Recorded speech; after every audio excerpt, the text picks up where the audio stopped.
This is going to be Underbog as a fire mage. I saw this dungeon not too long ago from a healer perspective. I'm in a little bit of a weird situation with this particular character where, since I'm skipping so many runs because they're just not that interesting from a damage dealer perspective, she's kind of catching up to my Mistweaver real quick.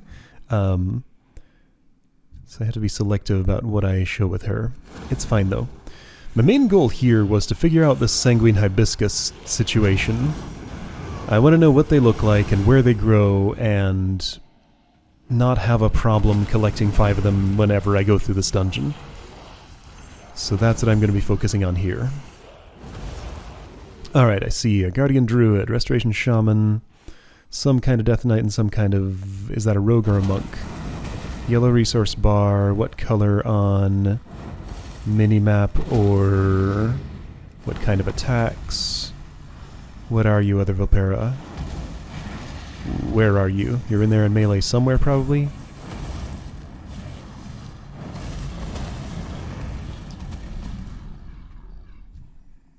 You're holding swords. That doesn't mean you're not a monk.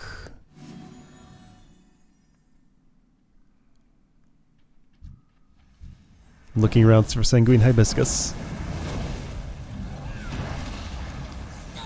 Okay, it does. Right, because monks just like leave their swords in their backs and punch with their fists or something. Okay, so that's a rogue. Got it.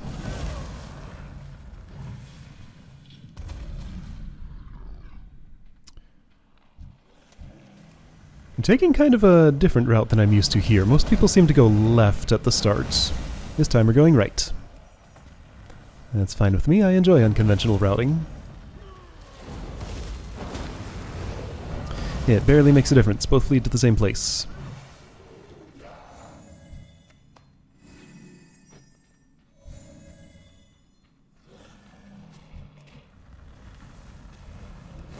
Bear Troll, huh?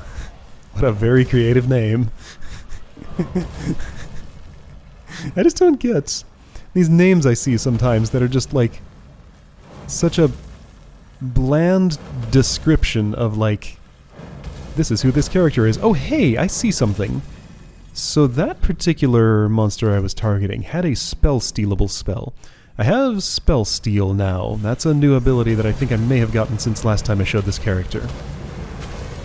It's not on my main action bar. I have to scroll up to get to it, but if I spot a glowy buff icon on a monster target, I can use my only ability as a fire mage that actually uses any mana, you know, any mana worth noticing, and take, yeah, I'm pretty sure I will be using it later in this dungeon. I can take a beneficial effect that an enemy has if it's tagged as stealable, and get it on myself. It's kind of a weird, complicated spell. Like, I don't know at all, like, what spells I want to steal, but if I see a glowy thing, I'll usually try and press my spell steal button just to see if it's anything good. They're usually very short-lived. I think the longest one I've managed to steal is like 2 minutes long. Often something like a little bit of extra spell power. There's a sanguine hibiscus. Alright, so they look like that. They have a gear cursor when you roll over them. They have sort of a red glowy effect coming out of the ground. So watch for the red glowy effect. It's small and not super obvious, but it is there, and if you look for the right thing, you can spot them. So a lot of my swinging the camera around here is probably just trying to see where the next sanguine hibiscus is, if I can find them. I want to get 5 of them, so I can bring the dude to shrubbery, as he requested. Yeah, there's one. Okay, so red glow on the ground. Pretty small, but take the time to look for it and you can find it. I think I saw another one to my right, pretty far away in a place I won't be reaching. Someone else spotted that one and got it. And they are only pickable by one person. Some items can be harvested by multiple people without depleting them. That is apparently not one that can be. So you would need to find a total of 25 to get everybody through that quest in here. I'm reasonably sure there are 25 in here, at least. There's one down there. I found it. It's a little out of the way, but I do go for it while everybody else is busy with stuff. And I figure I can probably get away with it. And also, that's one more in my inventory and one fewer that I'll be looking for later in the dungeon. So that other people can get theirs in more convenient locations. Getting back up here took a bit more effort than I was hoping, but I did it. Yeah, that worked fine. There's another at the top there. There we go, 5 out of 5. That was quick. Okay. So yeah, find them in those places and you can get done real quick.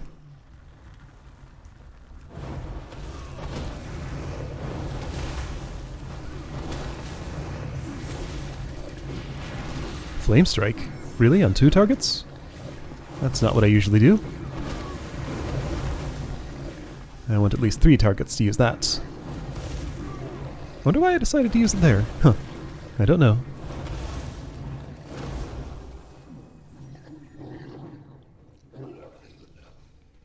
Oh man, three different factions giving me reputation for killing things in here.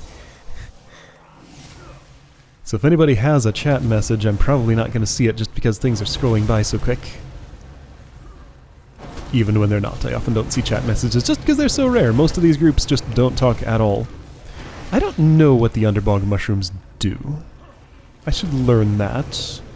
They'd probably be listed as an ability of Hungarfen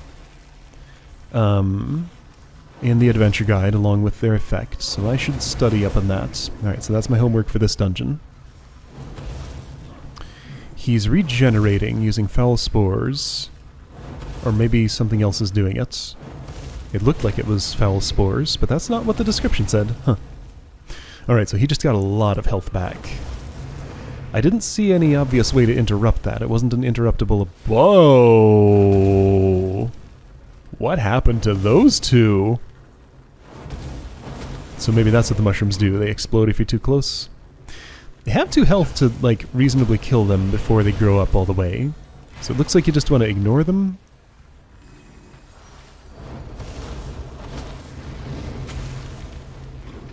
So ignore and stay away. Huh. Maybe. I'm just left guessing. Anyway, I managed to survive. Even if 2 others didn't.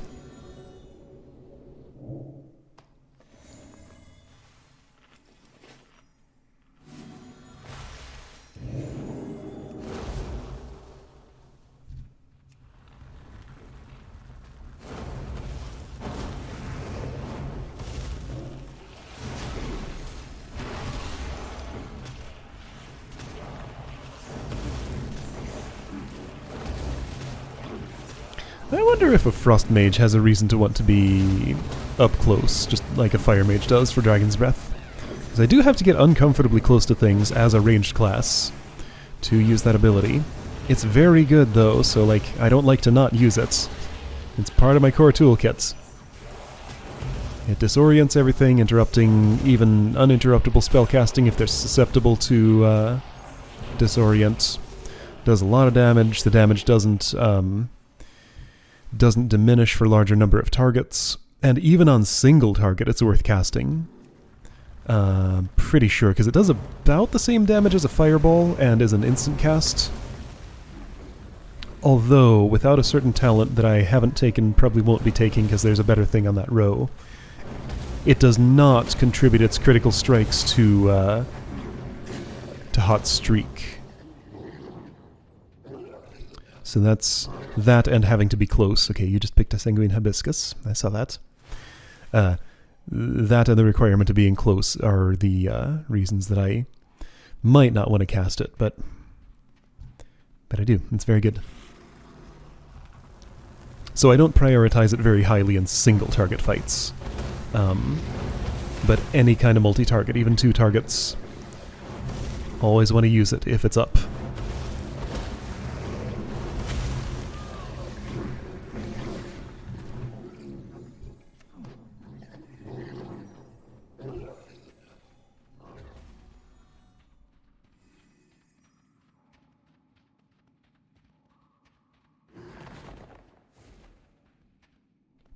What a cool dungeon. I've always liked this one. It's just fun.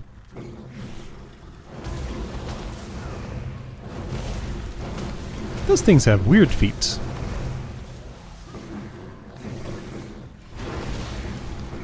They have like one center toe, 2 toes on the outer side, some number of toes on the inner side.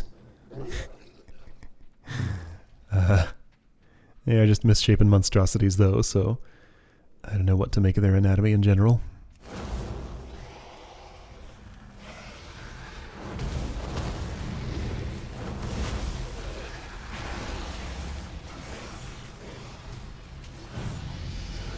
An artist, or a team of artists, made some decisions about where to place those toes, though.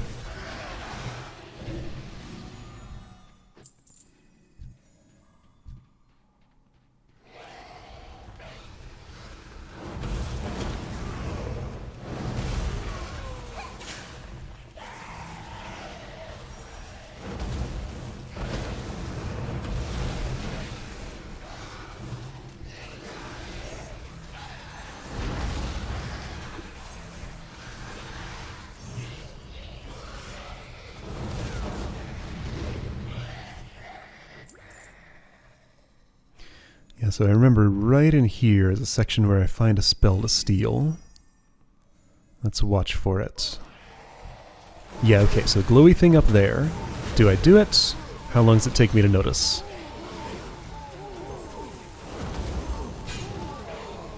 Yeah, here we go. Demon Armor. Increases armor by something. There we go, I stole it. Armor increased by 630, something, some other effects. Lasts 2 minutes.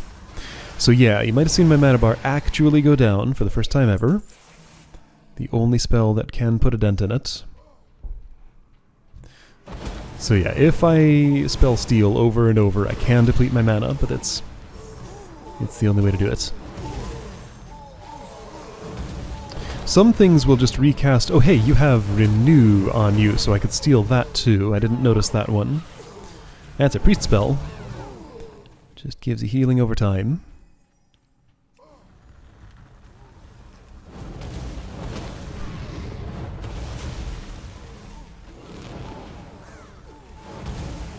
Yeah, so I have gotten into weird little spell steal battles with some enemies where I steal their thing, they recast it on themselves, I steal it again, and yeah, there's only so much of that I can do.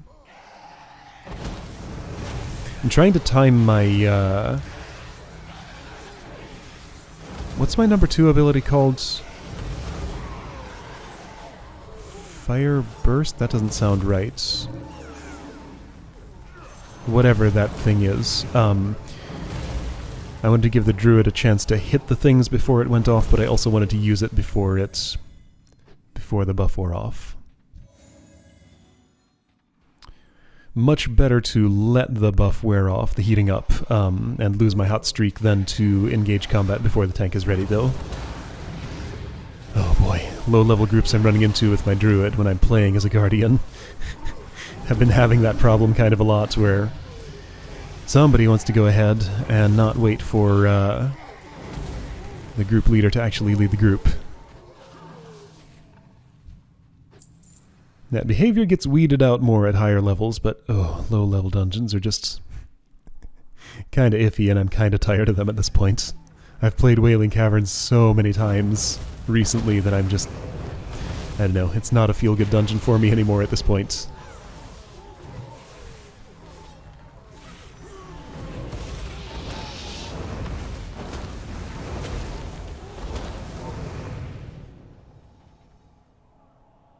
Yeah, it's fine though. I'll level past it and not play it for a while, then I'll like it again.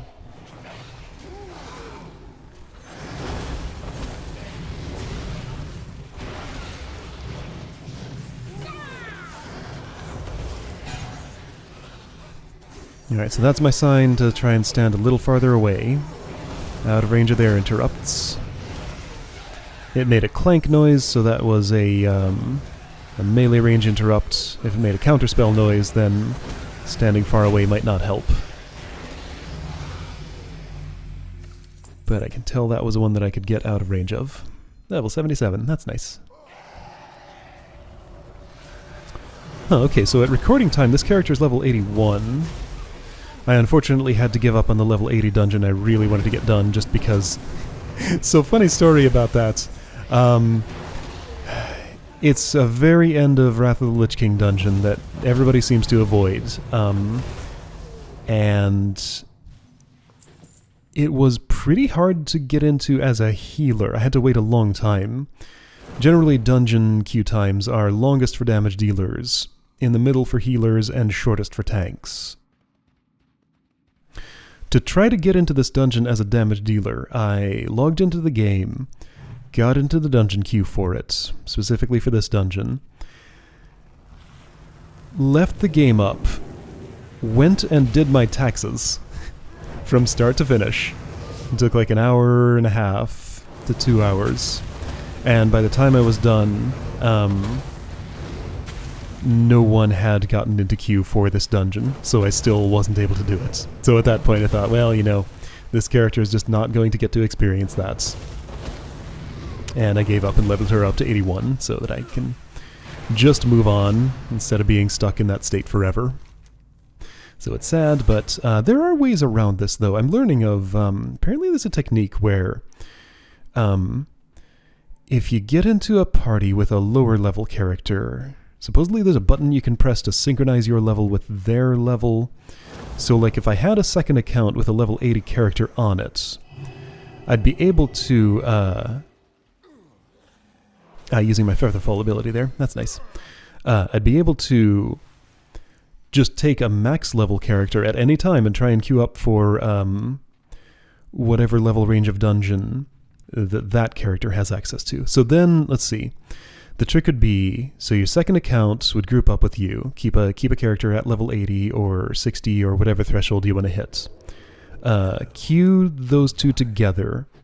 Then once you get into the dungeon, have your second account drop out and let the dungeon finder find a replacement for them. If they're a damage dealer, that shouldn't take too terribly long. I don't love having to slightly disrupt the group once the dungeon gets in progress for that, though. And I wouldn't want to try to pilot 2 accounts at once in serious dungeons. In any dungeon, really. That sounds kind of like a nightmare. But yeah, that still does open up a possibility of the same characters, once they've leveled past the level range... Yikes. Once they've leveled past the level range, for any dungeon to still be able to get into them. The next expansion to this game is completely changing the leveling experience, so I'm most curious to know what it will do to dungeons and level requirements for them, because apparently you can level 10 to 50, which is the new 120, in an expansion of your choice. So like I could choose Wrath of the Lich King, for example, and have access to presumably all those dungeons and all those quests and zones, all the way from level 10 to 50 on a new character. I don't know what that will mean for, like, if I choose Wrath of the Lich King as my expansion and then want to queue up for a Burning Crusade dungeon. Maybe I just can't. Maybe every expansion is open to me in that level range. And what that'll mean for max level and time walking and all that stuff. But just without any information about that, I'll hedge my bets and try and get as many of these done now as I can, while I have access to them in this form.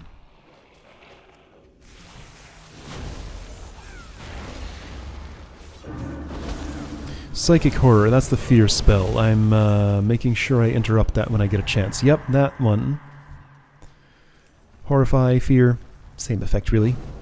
Lose control and run away for a while.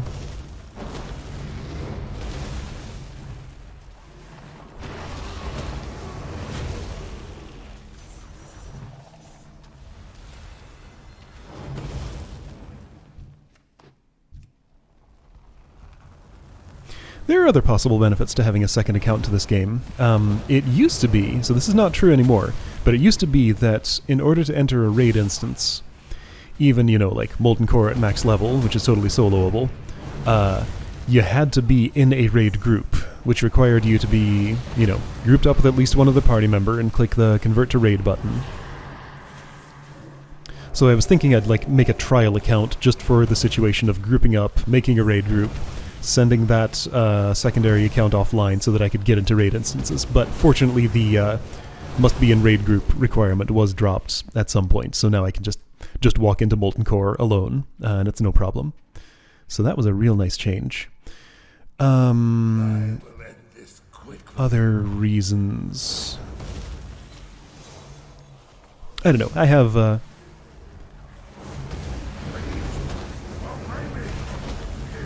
I can imagine a lot of things that I could do if I can have 2 characters online at once. You know, have a mage in your party who can portal you to wherever without having to involve another person.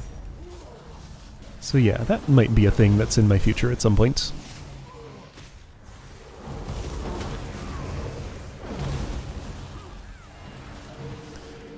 I'm busy enough with just the one account so far. But we'll see.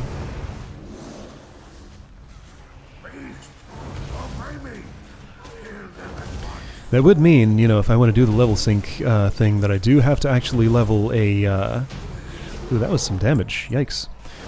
Would have to actually bother leveling a character, you know, from level 1 to 60, and then another one from level 1 to 80, and then another one to 85 if I want Cataclysm Heroics, 90 if I want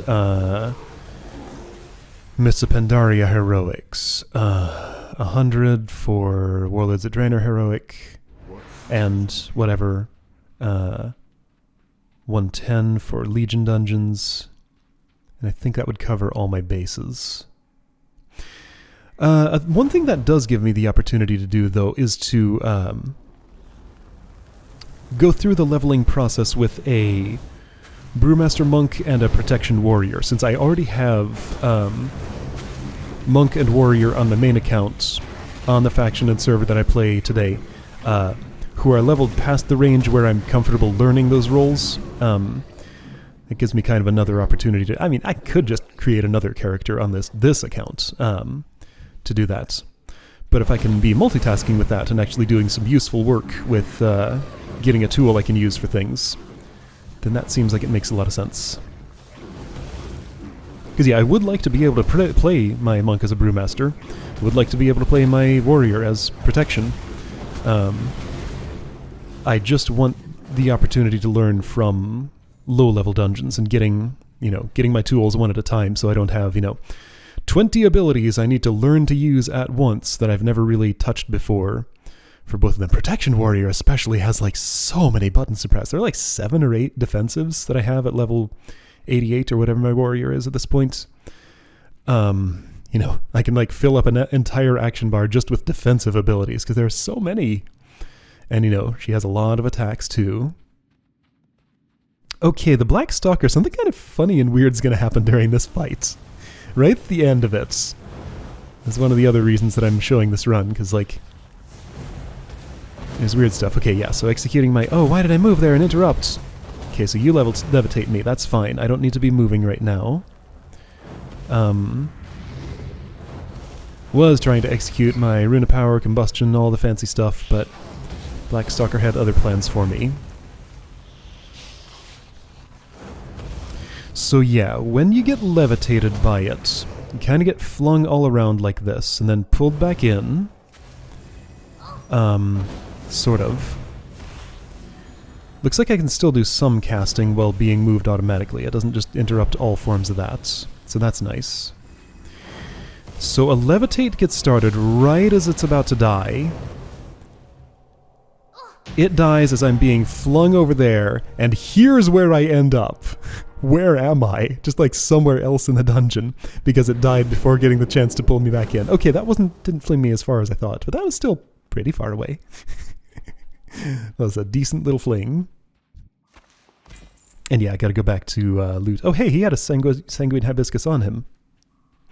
Okay, so even if you don't get 5 on the way, monsters might drop some. So let's see, that quest is repeatable. If you end up with a multiple of 5 beyond 5, you can keep on turning it into Chew here. Not sure what you get for it, but he'll take more.